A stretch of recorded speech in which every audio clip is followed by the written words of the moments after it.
15ই July hamster কম্ব্যাটের যে daily কম্বোটা রয়েছে এটা নেওয়াটা লস। যারা নিয়ে ফেলেছেন তারা অলরেডি কমেন্ট করে জানাবেন আপনাদের কত কয়েন কাটা গেল এই 5 মিলিয়ন নিতে গিয়ে। তো আমরা সেটাই এখন দেখব। প্রথমে এই 3টা কার্ড নিব এবং 3টা কার্ডে কত মিলিয়ন যায় খরচ হয় সেটা, প্লাস আমরা কত মিলিয়ন পাই সেটা দেখব। আসলে এটা লাভ কি লস সেটা একটু পরে ক্যালকুলেট করব। তো 3টি কার্ডের মধ্যে প্রথম যে কার্ডটা সেটা হচ্ছে পিয়ার অ্যান্ড টিমের ভিতরে গেলেই পাবেন। এখান থেকে আপনারা একটু যদি নিচে যান তাহলে দেখতে পাচ্ছেন এখানে এই যে প্রোডাক্ট টিমের উপরে যদি ক্লিক করি, এটা আমি লেভেল 7-এ রয়েছি। ওকে, এটার উপরে ক্লিক করলাম, দেন এটা হচ্ছে আমার প্রথম কার্ড। সো অলরেডি একটা কার্ড পেয়ে গেছি। এবার আমাদের দুটো কার্ড নিতে হবে। এখানে কিন্তু আমার মোটামুটি 5,000-এর মতো কয়েন গেছিল, 6,000-এর মতো। তো 6,000 কয়েন গেল। 5 মিলিয়ন পেতে হলে আমার কত দিতে হয় সেটাও আমরা দেখব। আজকের প্রজেক্টটা আমার মনে হচ্ছে লস।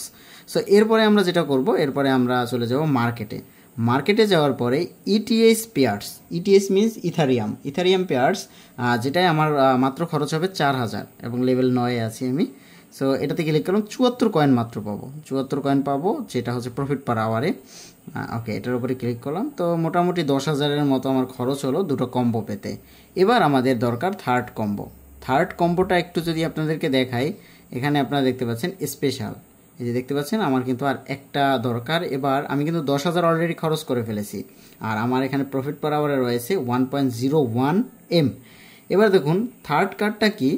থার্ড কার্ডটা হচ্ছে, আমরা যদি নিউ কার্ডে ক্লিক করি, এখানে আপনারা দেখতে পাচ্ছেন call to BTC to rise, যেটা আমাদের নিতে হলে 5 মিলিয়ন খরচ করতে হবে। সো এইটা যদি আমরা না নিই তাহলে এখানের 5 মিলিয়ন পাবো না। অলরেডি আমরা 10,000 খরচ করে ফেলেছি, আর এখান থেকে আমাদের 5 মিলিয়ন খরচ করতে হবে। তো 5 মিলিয়ন আর এই 10,000, তো এই টোটালটা খরচ করে আমি পাবো 5 মিলিয়ন। তো আলটিমেটলি আমার কয়েন কিন্তু লস হচ্ছে। আপনি যদি আলটিমেটলি একটু চিন্তা করেন, কয়েন লস হচ্ছে, এখানে লস হচ্ছে না, উল্টারও লাভ হচ্ছে। কিভাবে সেটা আপনাদেরকে দেখাচ্ছি।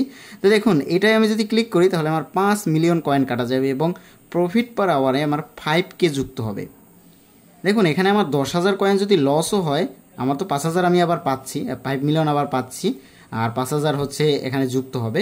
সো সেক্ষেত্রে এই যে দেখুন এখানে যুক্ত হবে 1.01 M, এটাই যুক্ত হবে। ওকে, সো আমি এটার 5 মিলিয়ন নিয়ে নিচ্ছি, মানে 5 মিলিয়ন দিয়ে 5 মিলিয়ন আর এই 10,000 দিয়ে আমি আবার 5 মিলিয়ন পাচ্ছি। তো মোটামুটি এখানে কয়েন লস হলেও আমার প্রফিট পার আওয়ারটা কিন্তু লাভ হচ্ছে। সো এখানে দেখুন আমি জাস্ট এটাকে নিয়ে নিচ্ছি এবং এই 5 মিলিয়ন নেওয়ার পরে 5K কিন্তু যুক্ত হবে, আর আমি টোটাল আবারও পাবো। এই দেখতে পাচ্ছেন আমি 5 মিলিয়ন কিন্তু পেয়ে গেছি। সো এটার উপরে যদি ক্লিক করি, 557 মিলিয়ন আমার কয়েন ছিল, এবার দেখতে পাচ্ছেন 562 মিলিয়ন। সো এটা আমার ক্লেম হয়ে গেল।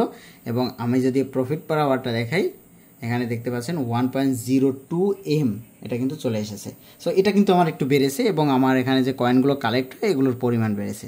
সো ডেইলি কম্বোটা নিয়ে আপনার লস হয়েছে না লাভ হয়েছে একটু কমেন্ট করে জানাবেন। আমি মনে করি আমার এখানে লাভ হয়েছে, কারণ আমার প্রফিট পার আওয়ার বেড়েছে। আপনাদের ওখানে কত কয়েন কাটা গিয়েছে সেটাও আমাকে একটু কমেন্ট করে জানাবেন। Thank you.